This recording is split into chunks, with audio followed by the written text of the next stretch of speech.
चंद मिसालों पे गौर करें। हदीस की किताब सही बुखारी के अंदर किताब सौम के अंदर इमाम बुखारी रहमतुल्लाह ने एक बाब कायम किया है कि मन अक़सम अला अख़ीहे, कोई आदमी अपने भाई को कसम दे उसका बयान। इमाम बुखारी नीचे हदीस लाते हैं कि सैयदना अबू दरदा रज़ी अल्लाहु ताला अन्हु नबी करीम अलैहिस्सलाम के सहाबी हैं, और आप यही समझ लें कि सहाबियत सबसे बड़ा दर्जा है। बाकी मामलात मसाइल जितना तस्करा करें कम है, क्योंकि मुजाहिद अभी भी हैं, गाजी अभी भी हैं, सदका करने वाले अभी भी हैं, नमाजी अब भी हैं, लेकिन इनका मुकाबला कभी किसी सहाबी से नहीं किया जा सकता कि सहाबियत का शरफ तमाम तर शरफों पर भारी है। इमाम तिर्मिज़ी ने अब्वाबुल मनाक़िब में एक बाब कायम किया, बाब फज़्ल मन रअन नबी सल्लल्लाहु अलैहि वसल्लम, उन लोगों की फजीलत का बयान जिन्होंने नबी करीम अलैहिस्सलाम को देखा। ये बाब कायम करके इमाम तिर्मिज़ी हदीस लाते हैं, नबी करीम अलैहिस्सलाम ने फरमाया कि जिसने लम्हे भर के लिए मुझे देख लिया हालत ईमान में, उस पर जहन्नम हराम है। अब ये फजीलत ना नमाज के बदले में है, न रोजे के बदले में है, न जिहाद के बदले में है, न सदके और खैरात के बदले में है। तो ये फजीलत सहाबियत की जो सबसे आला है। अब ये अबू दरदा उन सहाबा किराम में से है।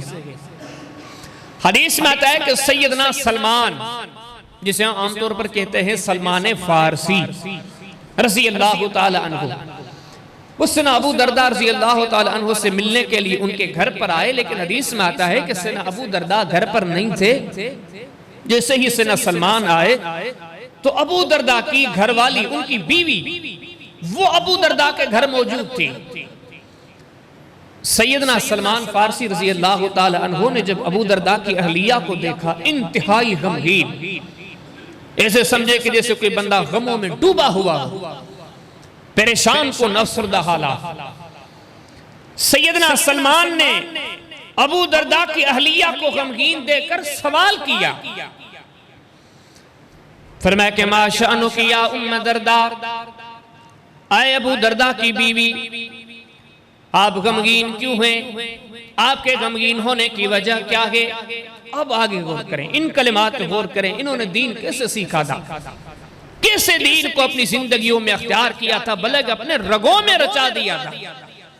हदीस में सैयदा उम्मे दरदा रज़ी अल्लाह ताला अन्हा सैयदना सलमान को जवाब देती है, सलमान, ऐ मोहम्मद करीम अलैहिस्सलाम के सहाबी सलमान, मेरी गमगीनी का अगर आप मुझसे सवाल करते हैं तो सुन, अखू का अबू दरदा, आपके भाई अबू दरदा ने मुझे गमगीन कर दिया है, जो मेरे शोहर हैं उन्होंने मुझे गमगीन कर दिया है।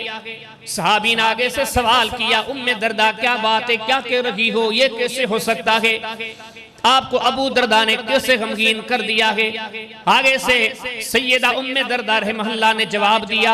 जवाब में फरमाती है, सलमान बात यह है, लैसा लहू हाजतुन फिद दुनिया, इस दुनिया में रहते हैं, लेकिन अबू दरदा ने सारी दुनिया को भुला दिया है। मैं उसकी बीवी हूं, लेकिन इतना ही आखिरत की फिक्र में लगा हुआ, इतना अपने रब को राजी करने में लग चुका है, इसने सारी दुनिया को भुला दिया है। उसने ये तक नहीं सोचा कि मैं उसके घर में रहने वाली बीवी हूँ, मेरी भी जरूरियात है, मेरी भी जिंदगी के मामलात और मसाइल हैं। इसके दिन रोजों की हालत में गुजरते हैं, इनकी रातें मुसल्लों पर क़यामुल लैल में गुजरती हैं। ये अबू दरदा की जिंदगी है, न खाने की फिक्र, न पीने की फिक्र, न खुशी की फिक्र, न गमी की फिक्र, न बीवी की फिक्र, न बच्चों की फिक्र। सारी दुनिया को भुलाकर अबू दरदा ने ऐसा अपने रब से ताल्लुक कायम कर दिया है। इसके सारे दिन रोजों में गुजरते हैं, इसकी सारी रातें क़यामुल लैल में गुजरती हैं। आप आए हैं, आप जरा इनको समझा दें कि कुछ दुनिया की भी फिक्र करें।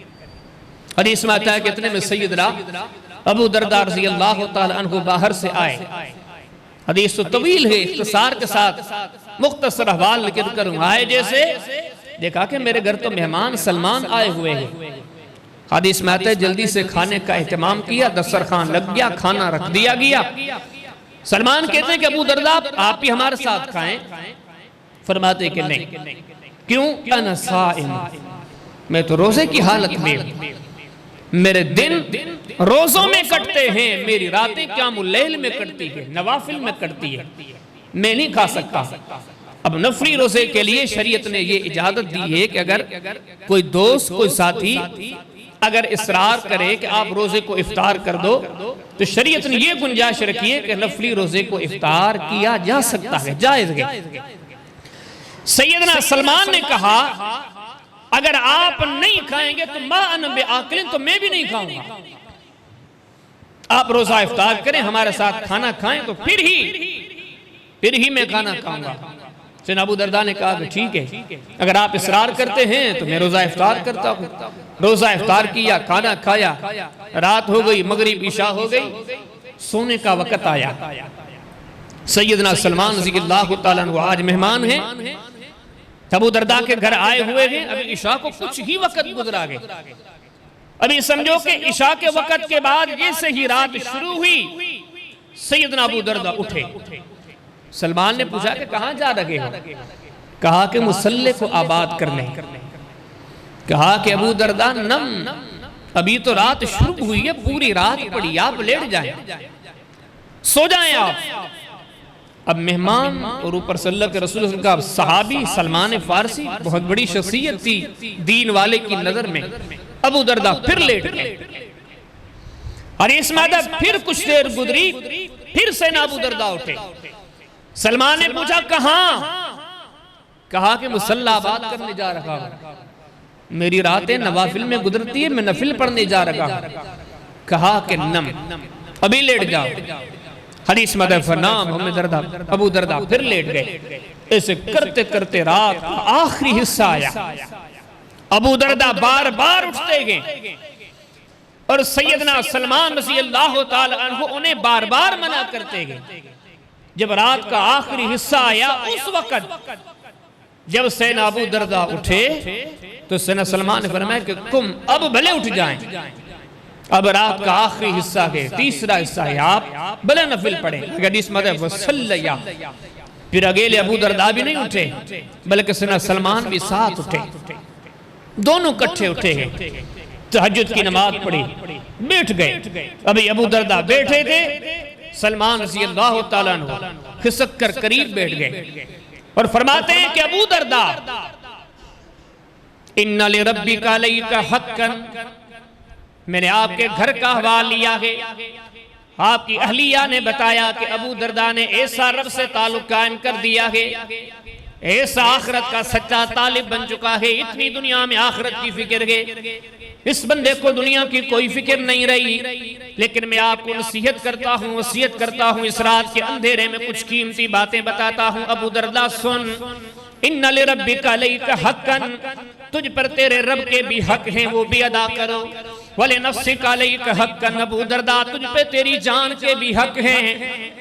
हर रोज नफली रोजे रखते हो, पूरी पूरी रातें क़यामुल लैल करते हो, ऐसे ना किया करो। वली नफ्सिका अलैका हक्कन, तेरे वजूद पर तेरे वजूद का भी हक है, तेरी जान का भी हक है, इन हुकूक की अदायगी का फिक्र करो। वले अहलिका अलैका हक्कन, है अबू दरदा पर आपके अहल वालों के भी हक हैं, घर वालों के भी हक हैं, बीवी बच्चों के भी हक हैं, इन हकों को भी अदा किया करें। फ़आते कुल्ले ज़ी हक़्क़िन हक़्क़ा, है अबू दरदा अल्लाह का हक भी अदा किया करो, अपने जिस्म की भी फिक्र किया करो, अपने घर वालों की भी फिक्र किया करो, ये तीनों हक तुम्हें अदा करने होंगे। लेकिन हदीस में आता है सैयदना अबू दरदा रज़ियल्लाहु ताला अन्हु ने ये जितनी बातें सुनी थी, दिल को तसल्ली नहीं हुई। जैसे ये सुबह ही नबी करीम अलैहिस्सलाम की बारगाह रिसालत में आए, सवाल किया, या रसूल अल्लाह सल्लल्लाहु अलैहि वसल्लम, रात मेरे घर सलमान मेहमान बनकर आए थे, उन्होंने ये बातें कही थी, वगरना मेरी जिंदगी का तो अंदाज ये है, मेरे दिन रोजों में करते हैं, मेरी रात क़यामुल लैल में गुजरती है, लेकिन आज सलमान ने आके मुझे कहा था कि ऐसे ना किया करें, अपनी जान का भी हक अदा करें, अपने बीवी बच्चों का भी हक अदा करें। अल्लाह के रसूल आप क्या कहते हैं? नबी करीम अलैहिस्सलाम ने फरमाया, सदक सलमान, अबू दरदा सलमान ने सच कहा था। आखिरत की तैयारी में इस कदर अपने आप को मुनहमिक न कर दो कि दुनिया भूल ही जाए। कायनात के रब की रजा की तलब में इस कदर अपने आप को मत खपा दो कि आपको अपने जान की फिक्र भी न रहे, अपने बीवी बच्चों की फिक्र भी न रहे। अल्लाह को राजी करने की कोशिश करो, आखिरत को संवारने की कोशिश करो, लेकिन अपने घर वालों के हुकूक की भी फिक्र करो और अपने जान और जिस्म के हुकूक की भी फिक्र करो।